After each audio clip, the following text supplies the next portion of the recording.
Well, hello and how are you? Hey friends, welcome to the Shen Show. I am your host, Shen Briscoe, coming to you live right here in St. Charles, Missouri. Hey, we got a whole slew of catching up birthdays today. So we're going to start off with Karen Williamson, Bobby Faulkner, Michelle Colbert, Tim Collins, Crystal Bird, Jerry Crump, Kim Schulte, Don Bruckel, Ashley Erwin, Bruckel, and then we're going to sing a song for the 8 of you.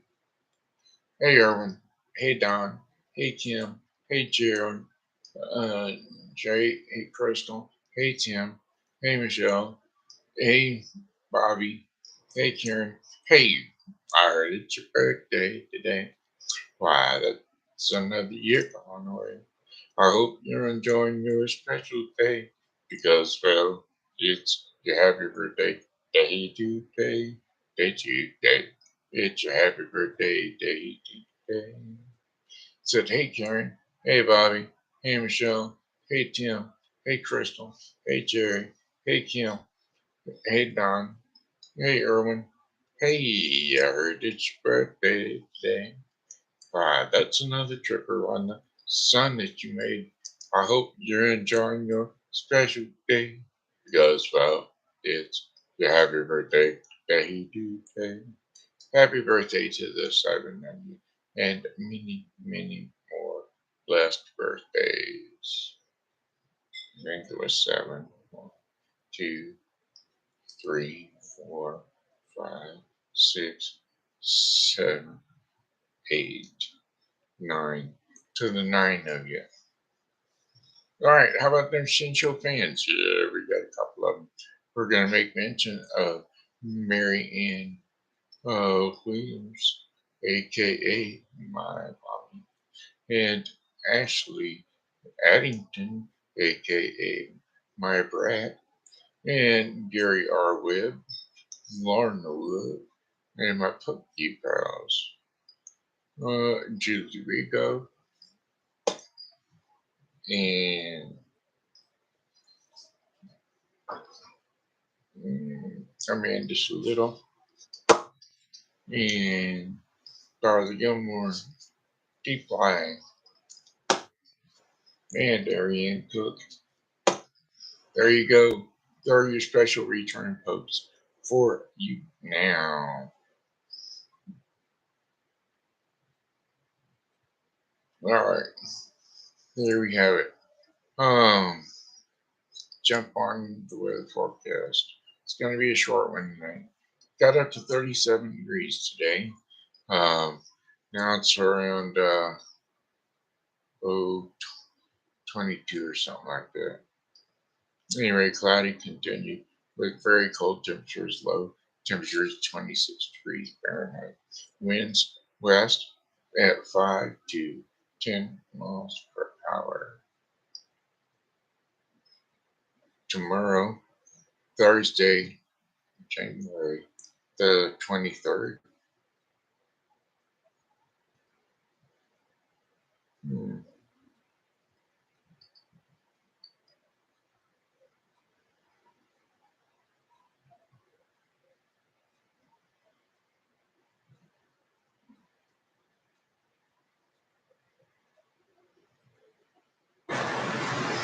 There.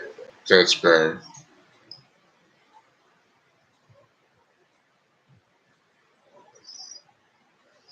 All right, there we go. Cloudy skies are they will become partly cloudy skies later on in the day. Continued cold with high temperatures of 28 degrees Fahrenheit.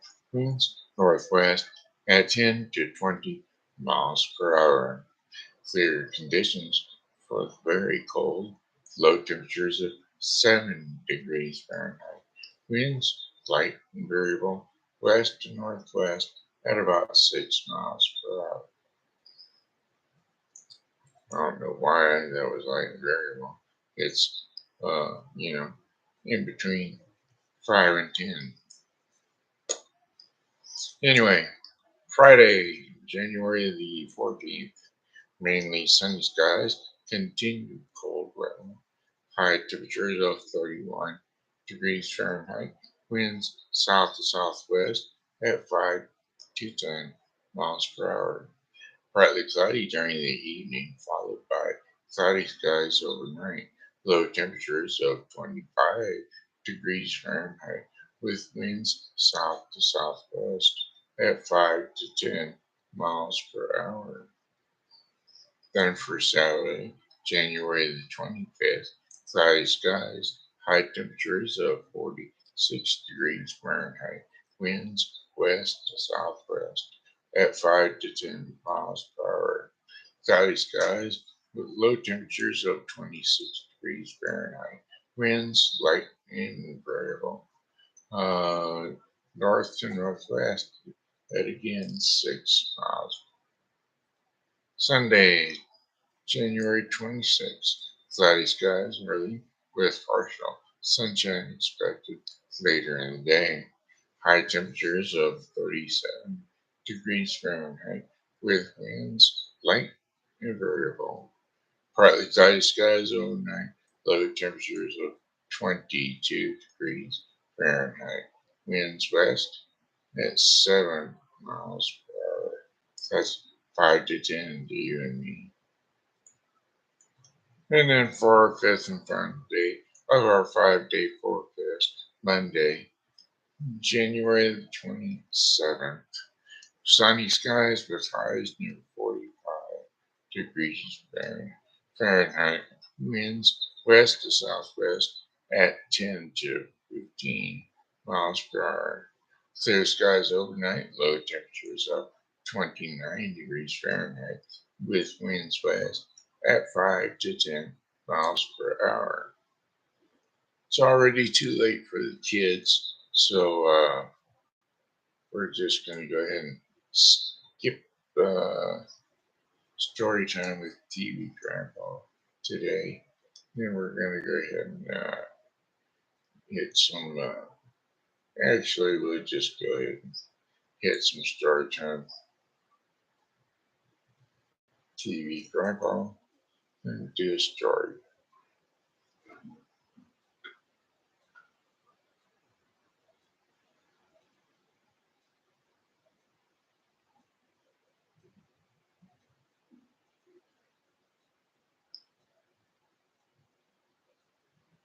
Five to 10 minute stories.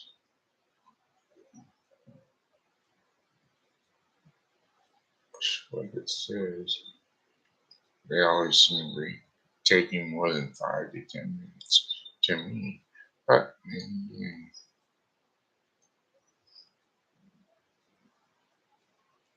all right, Beauty and the Beast. Okay, kiddos, jump up on the couch or jump up on the bed. Wherever it is you rest your sleepy little head, 'cause TV Grandpa is about to send you off to sleep in dreamland. Chapter 1, Beauty and the Beast.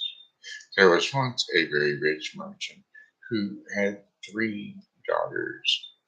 Being a man of sense, he spared no cost for their education. His daughters grew to be very beautiful, but the first 2 daughters cared little about their learning. The youngest was called Beauty, and a special name that made her sisters very jealous of her. But this she hardly noticed, as she was forever absorbed in one good book after another. Now, the 2 elder sisters had a great deal of pride because they were rich, and they gave themselves ridiculous airs and would not visit other merchants' daughters, nor keep company with any person but those of the highest standing. They went on out every day to parties, balls, plays, concerts, and so on. And they laughed at their youngest sister, who spent so much time in the books in front of her face. Now, one day the merchant learned terrible news. His ship that had on board hundreds of bolts of cloth and silks had he purchased was lost at sea. Overnight, his entire fortune vanished. Now the family had no choice but to move to a small country house at the great distance from town. The merchant told his children with tears in his eyes that they must live there and work for their living. And the two older sisters answered that they would never ever have to leave, though, the town, for they had several prominent merchants who they were sure would be glad to marry them. And though they no longer had a fortune, but the good ladies were mistaken, for their lovers slighted and forsook them in their poverty, and they were not liked on account of their pride. And everybody said they do not deserve to be pitied. We are very glad to see their pride humbled. Let, let them go and give themselves quality airs in milking the cows and minding their chickens like the rest of us. But added they, we are extremely concerned for beauty.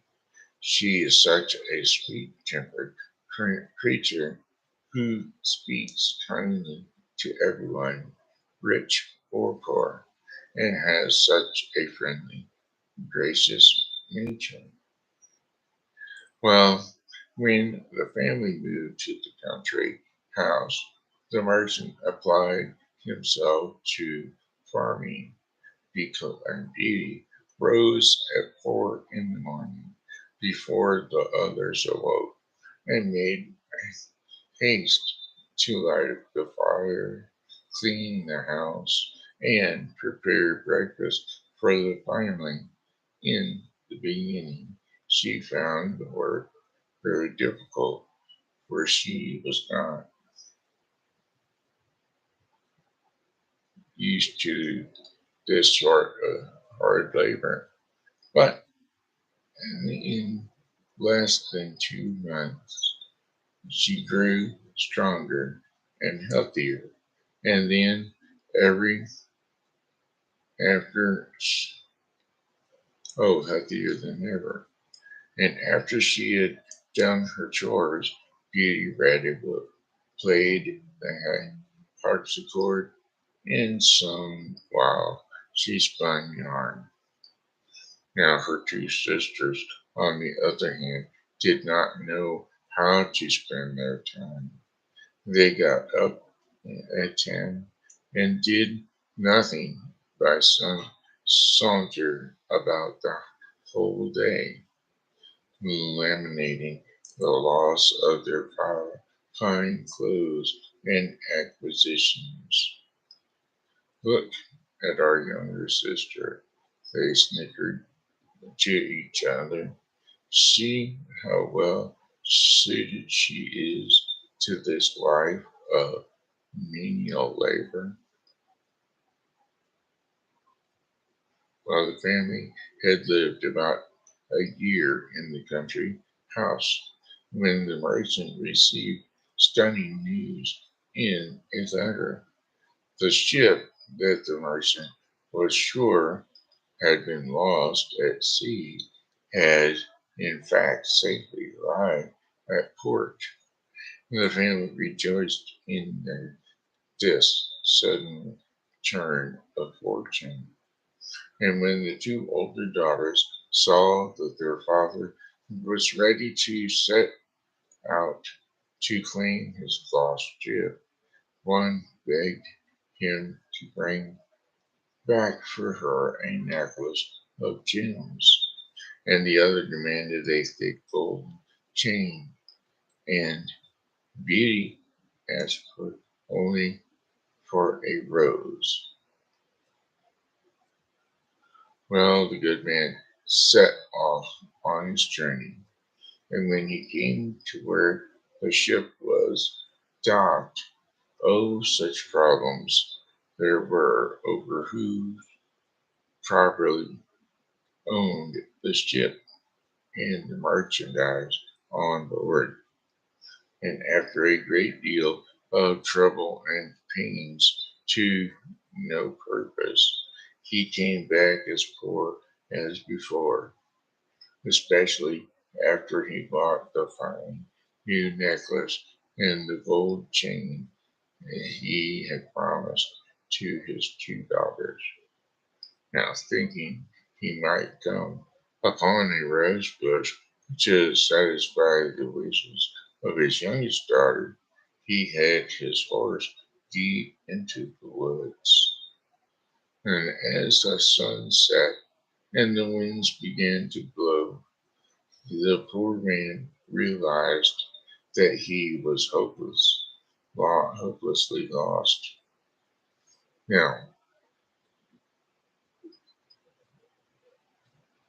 or worse, a sudden rainstorm drenched him, and then a snowstorm struck, and he knew that he might well starve to death from the cold or hunger, or be devoured by the wolves, whom he heard howling all around him. And then, looking far off into the distance, he saw a small light blinking. Well, going on a little further, he noticed that it came from a palace lit with candles from top to bottom. Well, the merchant hastened to the palace and was greatly surprised at not meeting anyone in the outer courts. And seeing a large stable open, he led his horse inside, finding both hay and oats. And the poor beast, who was almost famished, fell to eating very heartily. And the merchant tied him safely to a post, and walked towards the house, where he still saw no one. Entering a large hall, he found a good fireplace and a tablet set out with plenty of steaming food. A good table set out with plenty of steaming food. And someone must live here in the house, he thought. But who? And where were they? He drew near the fire to dry his soaked clothes. I hope, he thought, the master of this house is or his servants will excuse the liberty I take. I am sure make it will not be long before some of them appear. Well, he waited considerable time until the clock struck 11, and still nobody came.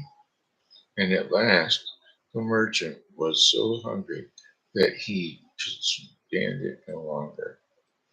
Trembling, he took a leg of chicken and ate it in 2 mouthfuls. And after this, he drank a few glasses of wine.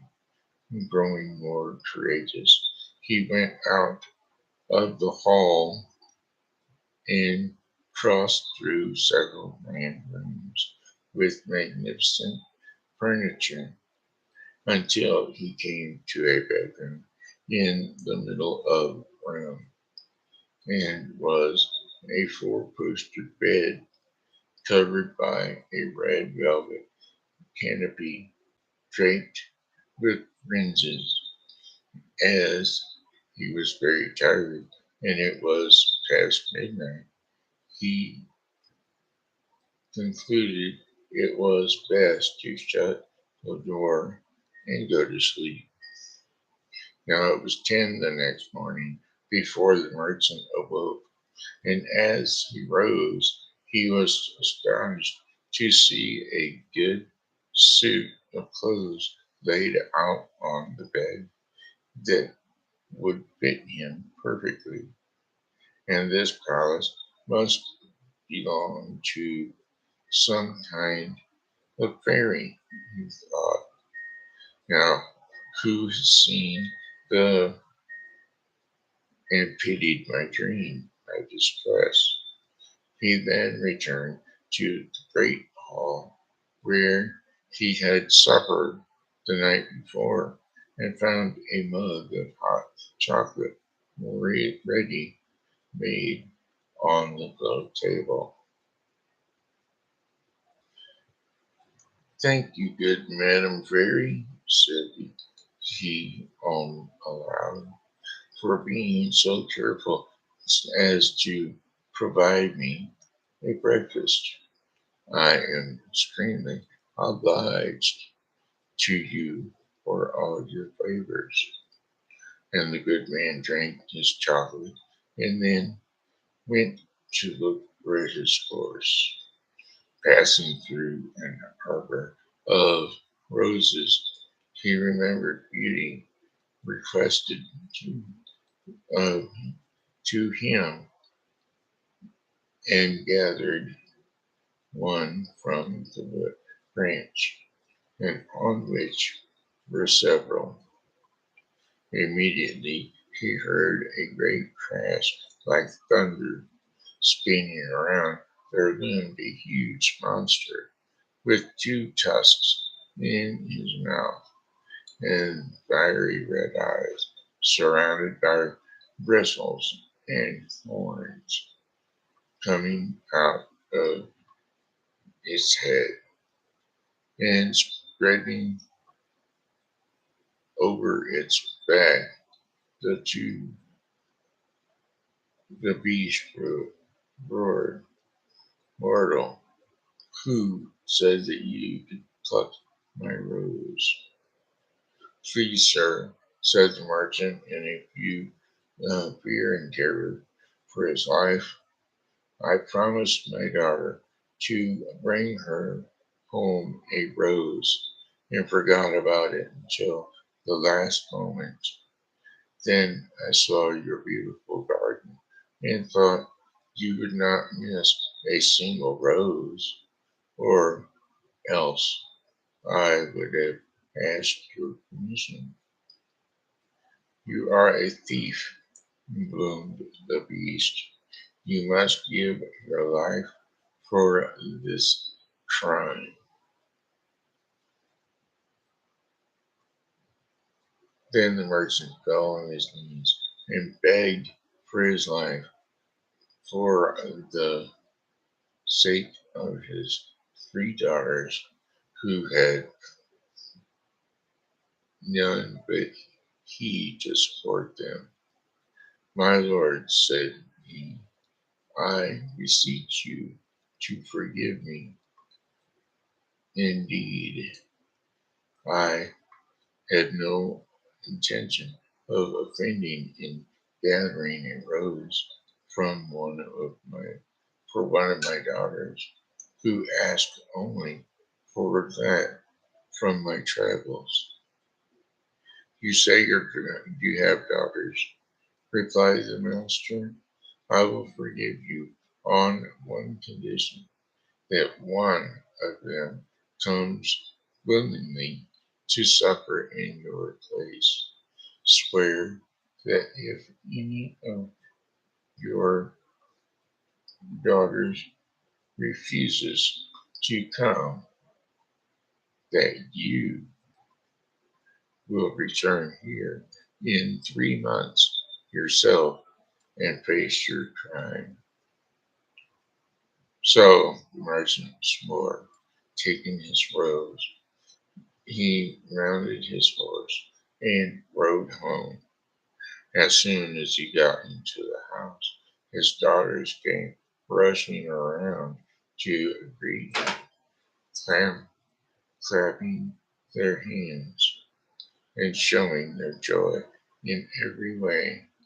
He gave the necklace to his eldest daughter and the gold chain to his second daughter, and then the rose to his youngest daughter. And as he gave it, he sighed, "Oh, thank you, Father," they all cried.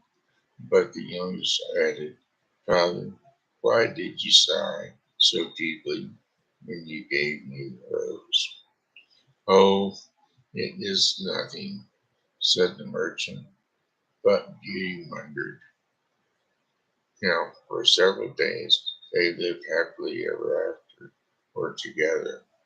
Only Beauty noticed that her father would often out the window, stare out the window, gloomy and sad. And when she approached him and asked him what was the matter, he would refuse to say nothing that she could do would cheer him up. And after beginning and begging him over and over to share what was on his mind, at last he gathered together his 3 daughters and related to them his fatal adventure. Immediately, the 2 eldest sat up, laminated outcries, blaming poor Beauty, and said that all the matter was, of course, her fault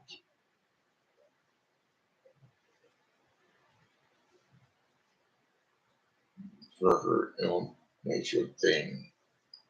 Now Beauty spoke. "Since the monster will accept one of your daughters," said she, "I will deliver myself up to all his fury. I am happy in knowing that my death will save my father's life and be a proof of my tender love for him. Now, Beauty, I am charmed with your kind and generous offer," said the merchant, "but I cannot let you do this. I am old and have not long to live. I will lose only a few years at the most. But it was the rose I asked for that was the curse of your undoing," said Beauty. "And you will not go to the palace without me, and you cannot stop me from following you." Indeed, she made all the necessary preparations for herself, and her sisters were securely delighted for at the prospect of getting rid of her once and for all. For all.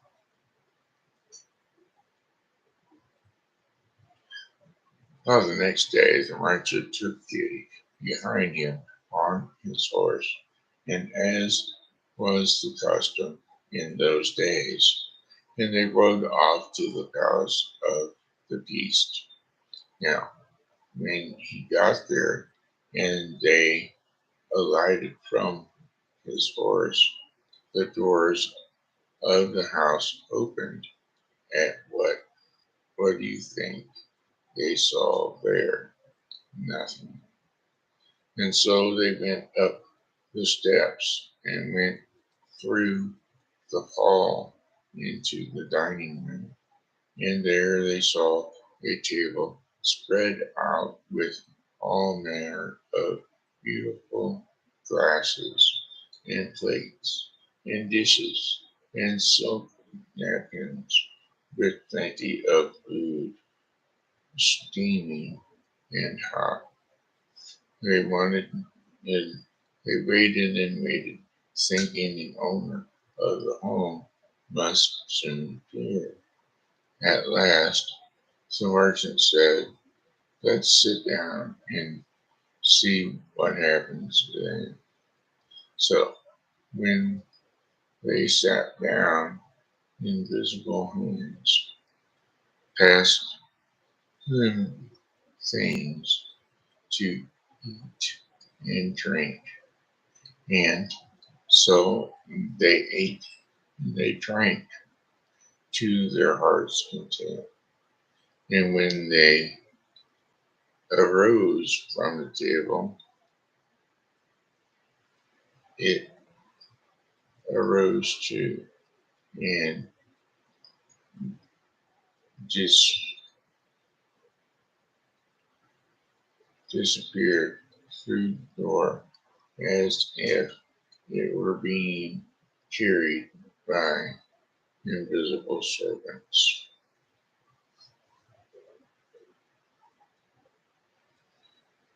Suddenly, the beast filled the doorway. "Is this your youngest daughter?" he roared. When the merchant said that he was, and the great beast said, "Is she willing to stay here with me?" And he stared at Beauty, who said in a trembling voice, "Yes, sir." "Well then, no harm shall befall you," said the beast. And with that, he led the merchant to his horse and said to him, "Honest man, go on your way and never think of coming back here again." Well, her father gone, the beast returned to Beauty and said to her, "The house with everything inside is yours. Now, if you desire anything at all, you just need to do is to clap your hands and say the words, and it will be brought to you."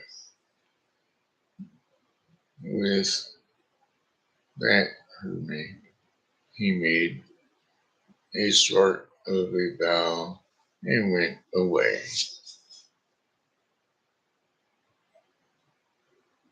And so Beauty lived in the home of the beast and was waiting by invisible hand servants. Whoever she wanted or whatever she wanted, she had only to clap her hands, and whatever food or drink she desired would appear. If there was a book she wanted to read, she needed only to clap her hands, and the book would appear.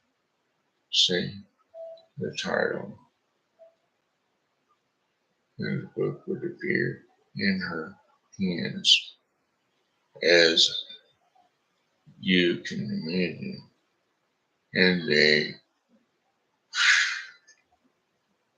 And this was rather a lively life, lovely life. And yet, after a while, she became tired of the solitude.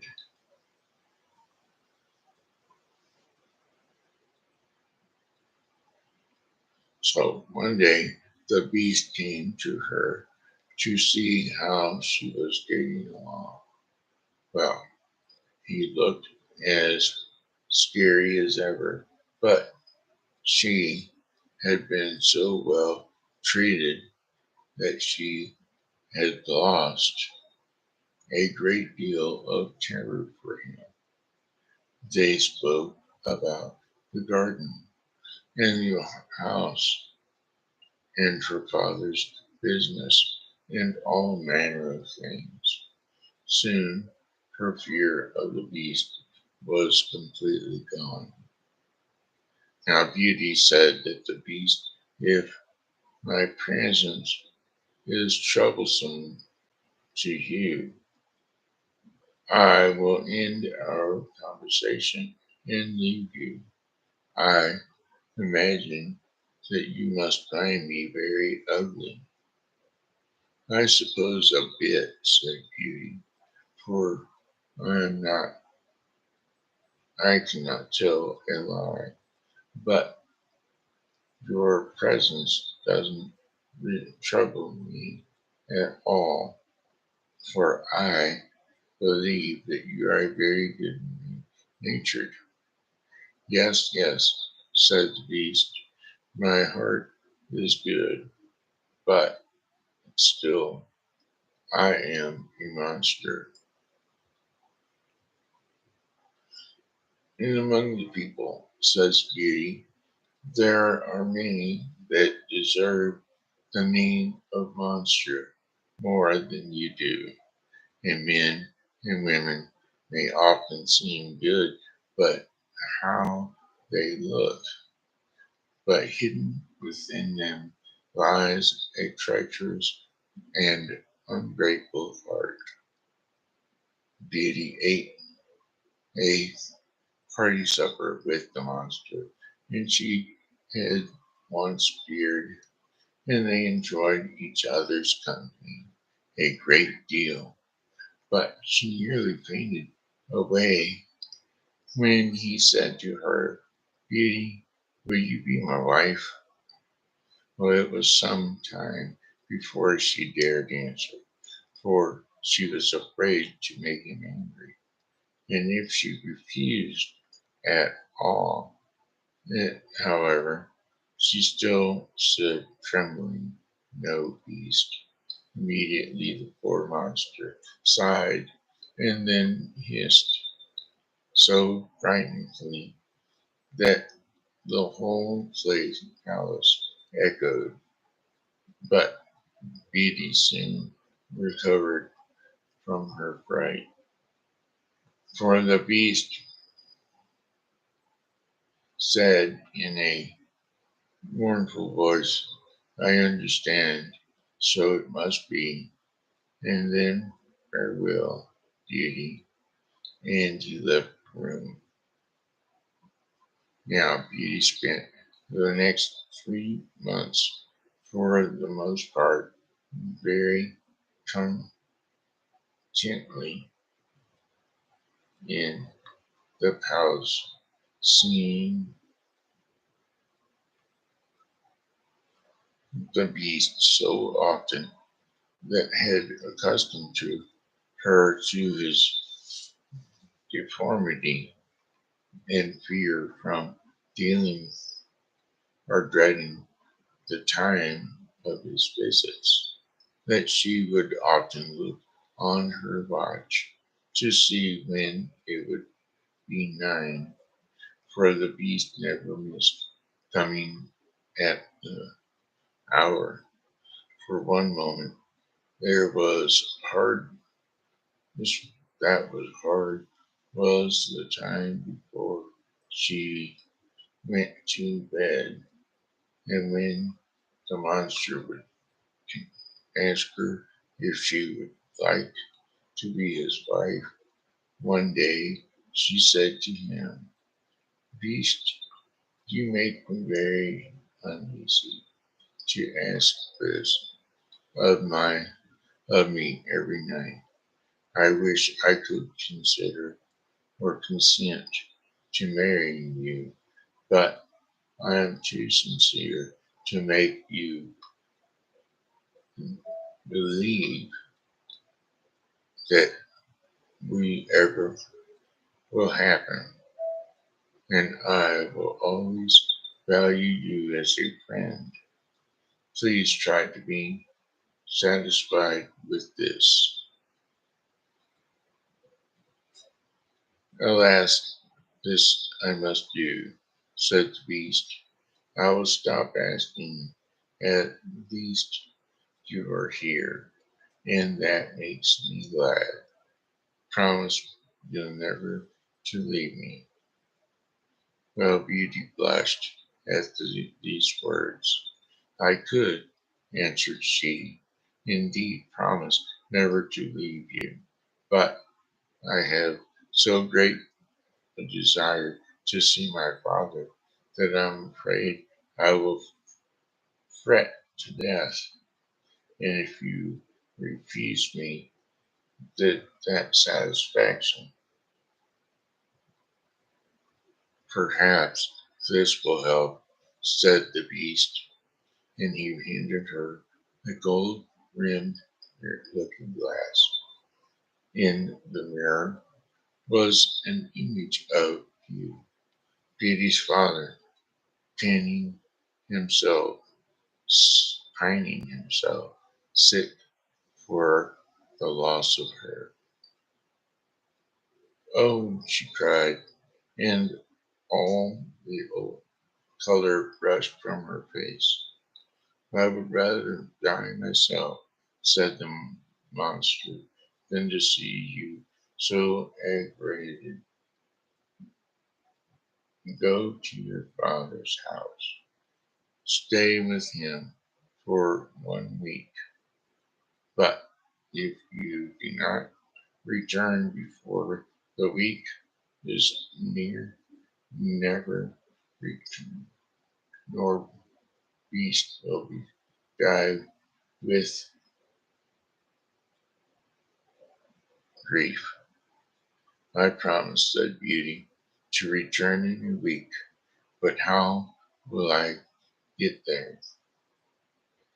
"Take this magic looking glass and this ring," said the beast. "Tonight, before you go to bed, lay the ring upon the looking glass, and then, when you wake up tomorrow morning, you will be at your father's house. And when you are ready to come back, do the same thing before you go to sleep, and you will be back here when you wake up.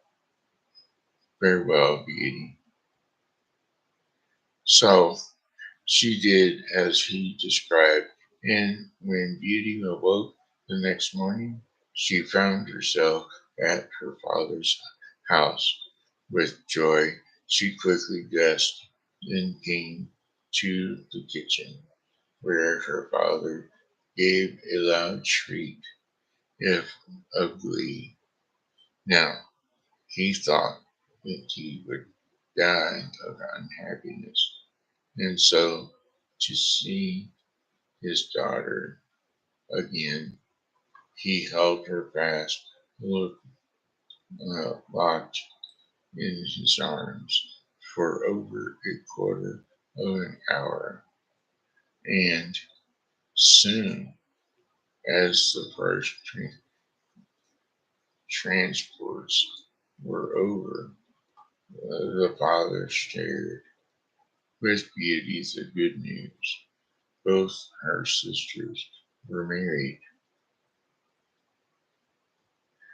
Beauty sent for her sisters who hastened with their husbands, and when she had a chance to talk to her sisters alone, she learned that they were both very unhappy.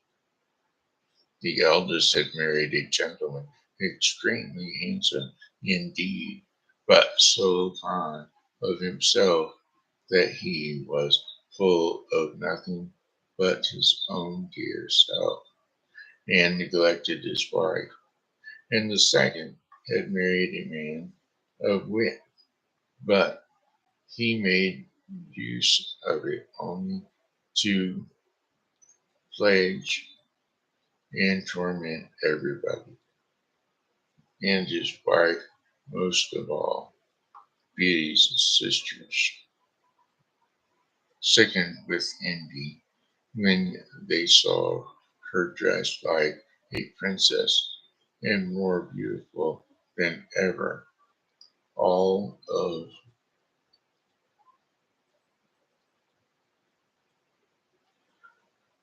her afflictions, her afflictions behavior did not but rise their jealousy, which was ready to burst when she told them how she could but clap her hands and have any at once anything she wanted.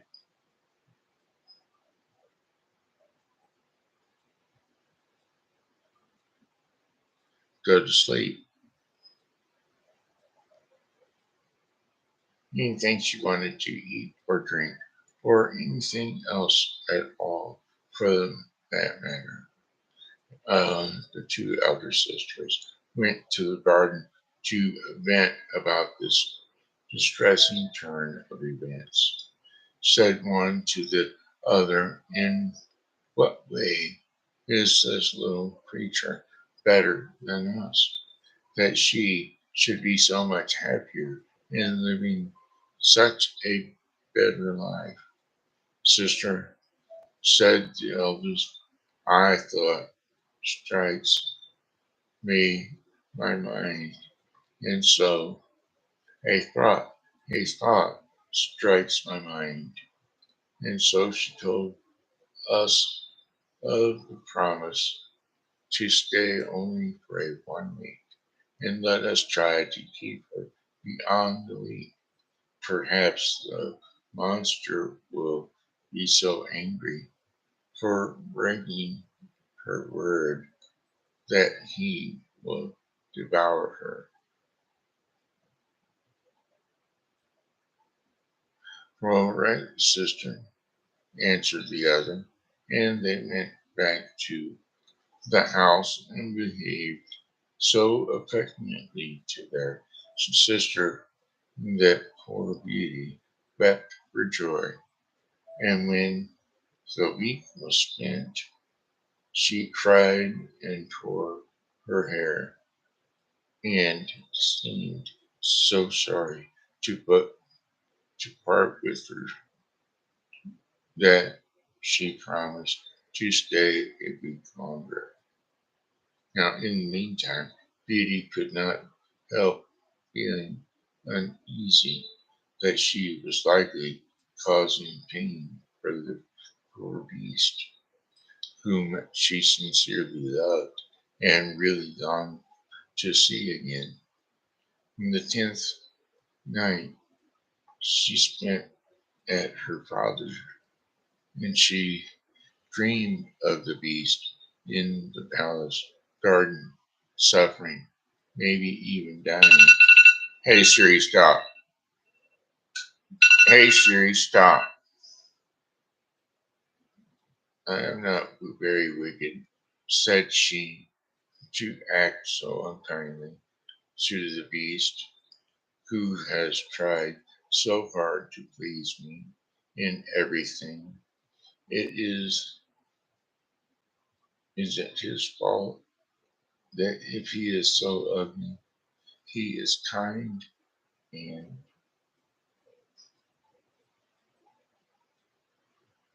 good, and I love spending time with him, and that is more than enough. Why did I refuse to marry him? I would be happier with the monster than my sisters are with their hands or husbands.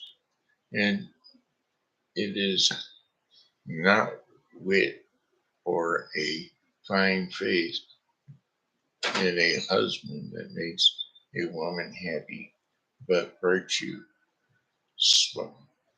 sweetness, and of temper, and thoughtfulness. And the beast has all these qualities. Having said this, Beauty rose, put the ring on the looking glass, and lay down again to sleep. And when she woke up the next morning, she was overjoyed to find herself back at the beast's palace. And she put on one of her richest suits and waited for evening with the utmost impatience. And at last the wished for hour came. The clock struck 9, and no beast appeared.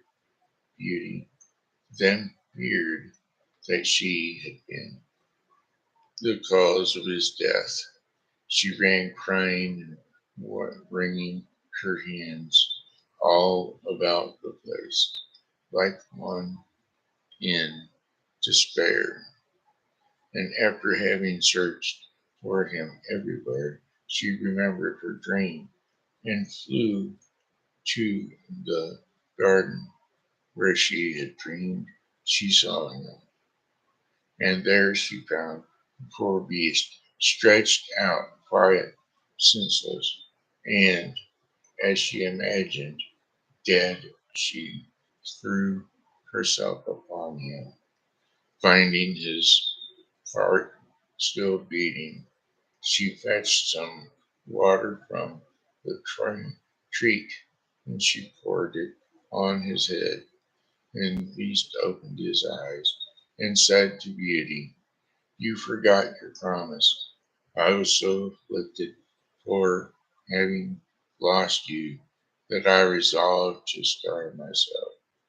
Now that I have the happiness of seeing you once more, I can die satisfied." "No, dear beast," said Beauty, "you must not die. Live to be my husband. From this moment I give you my hand and swear to be none but yours. I thought I had only a friendship for you, but the grief I now feel convinces me that I cannot live without you." No sooner had she said this than the hide of the beast split in two, and out came a most handsome young prince. And the prince told her that he had been enchanted by a magician and could not recover his natural form until a maiden would, of her own free will, declare that she loved him.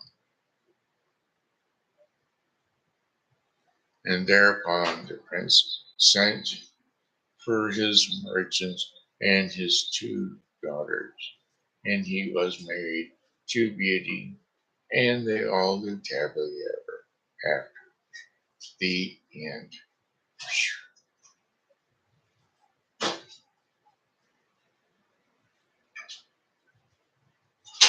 Jeez whiz. There you go. Now then, it's time for the daily bread portion of the program.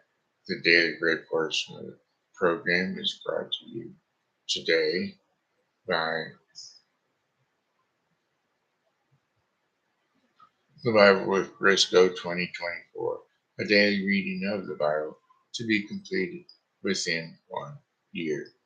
Today's reading of the Bible with Briscoe 2024 will be Exodus 4 through 6 and Matthew 14:22 through 36. Today's scriptures, recognizing God. Today's scriptures will be Hebrews 1 through 4. And so here we go.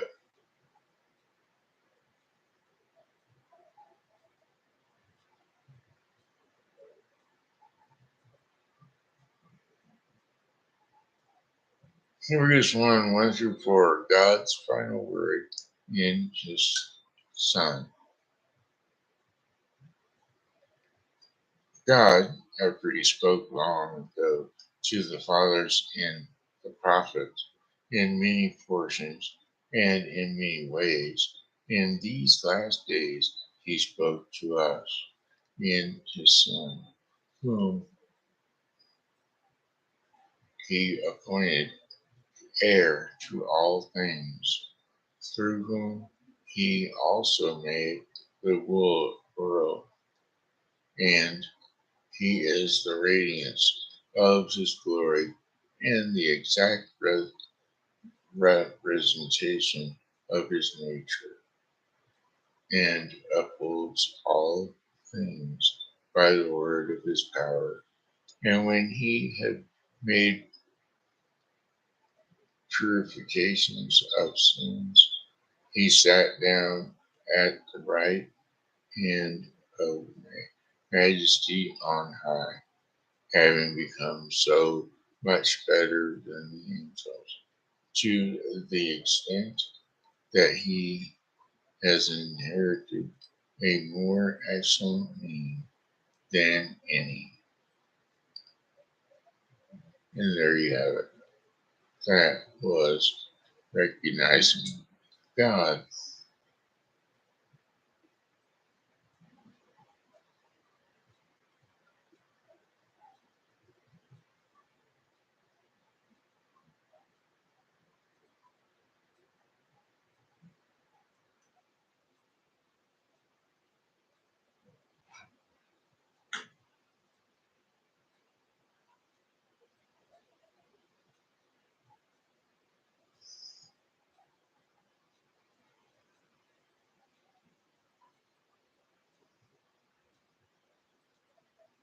Wake up, pace that.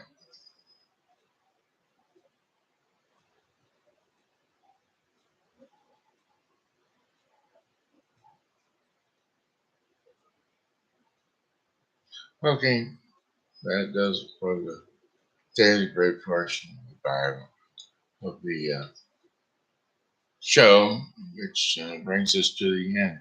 So go to sleep. Got one more song for you, and it goes, "Hello, goodbye, my friends. It's time to go. I said goodbye, my friends. It's time to go. I hate to leave you, but I really must go. So goodbye, my friends. Goodbye. When you do. Goodbye, my friends. Goodbye." This here has been Shen Briscoe saying hello and how are you?